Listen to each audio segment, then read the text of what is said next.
No, good Hi. How are you doing? I'm Luella Moskis, and I'm here to ask you a few questions if you have the time. Yes, ma'am. Join me. Thank you for seeing me today. I received this card in the mail on TRE, so I want to be clear in my mind. Oh, wow. What is the TRE?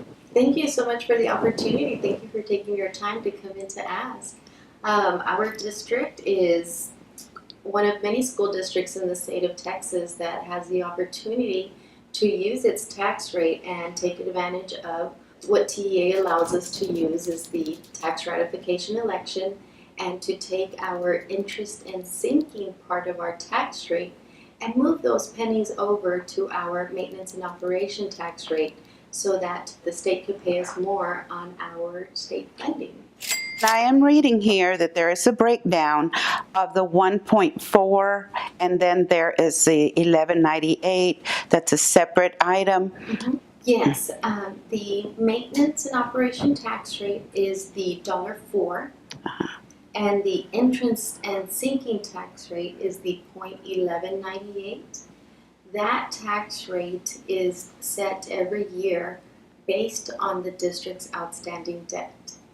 Our outstanding debt is leveraged so that it doesn't fluctuate every year so that we can balance the tax rate so that taxpayers do not see a fluctuating district tax rate. So we do keep it balanced, but we do have our district does pay an annually $4 million in debt for our bond payments. I see. Bonds that were issued in prior years. And that's already within what we as taxpayers pay into.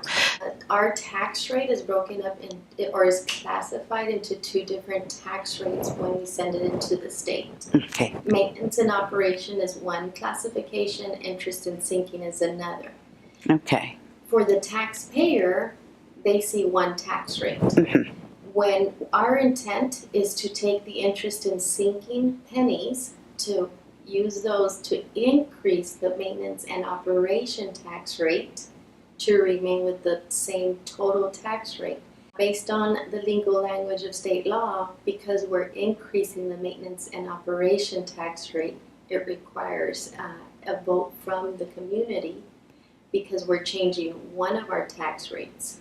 The fact that we're reducing the other tax rate does not require any voting from the community. The fact that we're taking the pennies from INS, moving them up into M&O does require voter approval because we're increasing that tax rate. But in total, we're not changing the tax rate. That is the important point right there. So our taxes do not change. Evidently, what is needed from us is approval for you as a district to join those two line items together on how they are reported to the state.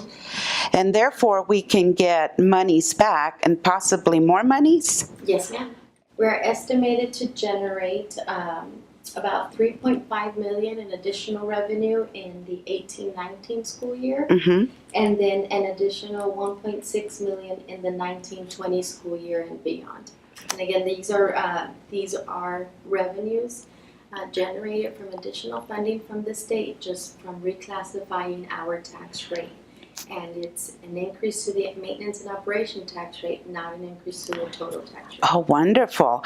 And we are able to use these monies for, as I see here, the building maintenances, transportation, and salaries as well. And without even having to pay any extra taxes from the taxpayer. The tax ratification election is an opportunity for our school district to consolidate how we classify our tax rate to the state and keep our total tax rate, but increase our funding that we receive from the state. This does not change the total tax rate for our citizens. It will remain at 1.1598. It is simply, again, consolidating the tax rate that is sent to the state by taking our 0.1198 cents from INS and consolidating them with our maintenance and operation tax rate of $1.04.